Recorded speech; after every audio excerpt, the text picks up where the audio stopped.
BJP বিধায়িকা শিখা চ্যাটার্জির মন্তব্যের পরিপ্রেক্ষিতে পাল্টা তোপ দাগলেন উত্তরবঙ্গ উন্নয়ন মন্ত্রী উদয়ন গুহ। বিজেপি বিধায়িকা বিধানসভাতে বলেছিলেন, যদি উত্তরবঙ্গের উন্নয়ন করতে না পারেন তবে উত্তরবঙ্গকে ছেড়ে দিন। অর্থাৎ এক প্রকার রাজ্যভাগের ইস্যুকে জোরালো করেন তিনি। তার এহেন মন্তব্যের পরিপ্রেক্ষিতে প্রতিক্রিয়া দিলেন রাজ্যের উত্তরবঙ্গ উন্নয়ন মন্ত্রী উদয়ন গুহ। এই ঘটনায় স্বাভাবিকভাবেই রাজনৈতিক উত্তাপ ছড়িয়েছে উত্তরবঙ্গ জুড়ে। শিখা চ্যাটার্জি বলে পশ্চিমবাংলায় কোনো মুখ্যমন্ত্রী আছে সেটা আমার জানা নেই।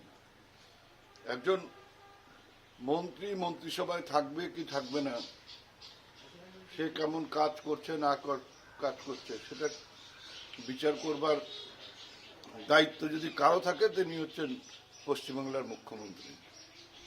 আজ পর্যন্ত মাননীয় মুখ্যমন্ত্রী মমতা বন্দ্যোপাধ্যায় আমাকে আমার দপ্তরের কাজকর্ম নিয়ে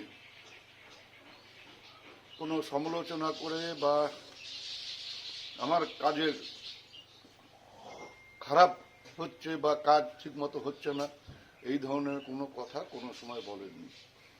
তাই শ্রীমতী শিখা চ্যাটার্জি কি বললেন না বললেন তাতে আমাদের কিছু যায় আসে না। আর তিনি রাজ্যভাগের কথা বলেছেন, এটাতে আপনারা অবাক হতে পারেন, আমি কোনো মতেই অবাক হই না। কারণ যাদের রাজনীতির মূল মন্ত্র হচ্ছে সাম্প্রদায়িকতা, বিচ্ছিন্নতাবাদ, তারা এই ধরনের কথা বলবে, এটা তো স্বাভাবিক ব্যাপার। ওনাদের উন্নয়নের কথা নেই, মানুষের পাশে দাঁড়াবার কথা নেই। এক হচ্ছে ধর্ম আর এক হচ্ছে বিচ্ছিন্নতাবাদ, এই দুটোর উপর ভর করে রাজনীতি করেন। স্বাভাবিকভাবেই সেই কথাগুলো বলতে হয়, বলেছেন।